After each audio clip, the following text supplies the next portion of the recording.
এবার থেকে বাজার থেকে আর ফ্রুট কেক না কিনে বাড়িতেই তৈরি করে নিন একদম স্পঞ্জি ফ্রুট কেক বা ক্রিসমাস কেক। ভীষণ সহজ রেসিপি। আমি যেভাবে তৈরি করেছি সেই সঠিক মাপে করলে দেখবেন ভীষণ ভালোভাবে তৈরি হবে।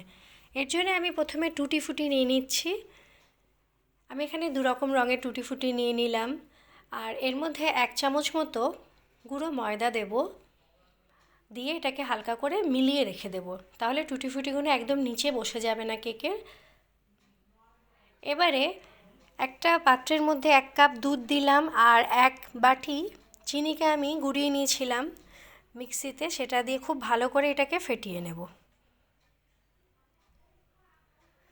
এবার যার মধ্যে আমি বেক করব সেটাকে আমি গ্রিস করে নিচ্ছি। অল্প একটু অয়েল দিয়ে দিলাম, দিয়ে ভালো করে এটাকে চারদিকে লাগিয়ে দেব।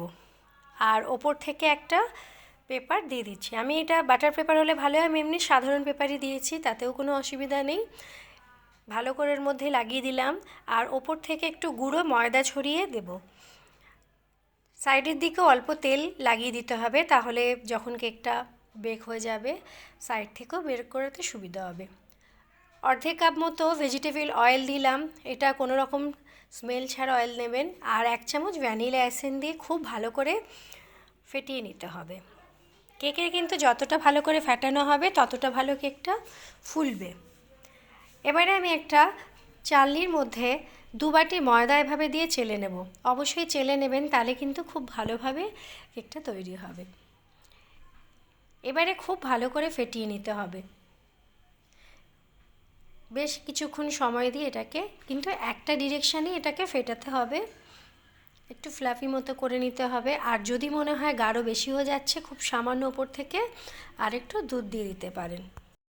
ভিডিওটা পুরো দেখবেন, যদি ভালো লাগে একটা লাইক করে দেবেন। আর আপনি যদি আমার নতুন বন্ধু হয়ে থাকেন তাহলে সাবস্ক্রাইব করে নেবেন এবং বেল আইকনটাকেও প্রেস করে নেবেন। খুব ভালো করে ফেটিয়ে নিয়েছি। এরপরে আমি 1 চামচ বেকিং পাউডার দিলাম আর অর্ধেক হাফ চামচ বেকিং সোডা দেব। এটা দিয়েও আবার ভালো করে মিলিয়ে নিতে হবে। আর এটাকে অ্যাক্টিভেট করার জন্য অর্ধেকটা লেবুর রস আমি এভাবে দিয়ে দিলাম। এছাড়া ভিনিগারও দেওয়া যেতে পারে, তবে এটা দেওয়ার পর আর বেশি কিন্তু ফেটানো চলবে না, খুব হালকা হাতে এটাকে মিলিয়ে নিলেই হয়ে যাবে। ওপর থেকে আমি যে টুটি ফুটিগুলো রেখেছিলাম প্রথমে সেটা দিয়ে দিলাম, আবারও একটুখানি ভালো করে মিলিয়ে নেব। এবারে কেক টিনের মধ্যে এটাকে আমি ট্রান্সফার করে দিচ্ছি। আর একটুখানি ট্যাপ করে নিতে হবে যাতে এক্সেস হাওয়াটা বেরিয়ে আসে। ওপর থেকে সাজিয়ে নিচ্ছি টুটি ফুটি দিয়ে, কিছু ড্রাই ফ্রুটও দেবো। এটা একদম আপনার নিজের ওপর, আপনি যেরকম জিনিসভাবে সাজাতে চাইবেন সেভাবে এটাকে ওপরে দিয়ে দেবেন ড্রাই ফ্রুট।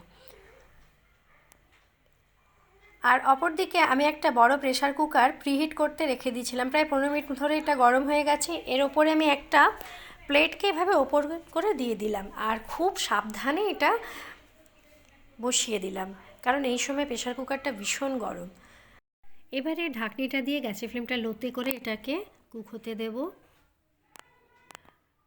20 মিনিট বাদে আমি একটু খুলে নিচ্ছি আর ওপর থেকে আরও কিছু ড্রাই ফ্রুট সাজিয়ে দিচ্ছি, কারণ কেকটা যখন বেক হয়ে যাবে অনেকটা ফুলে উঠবে।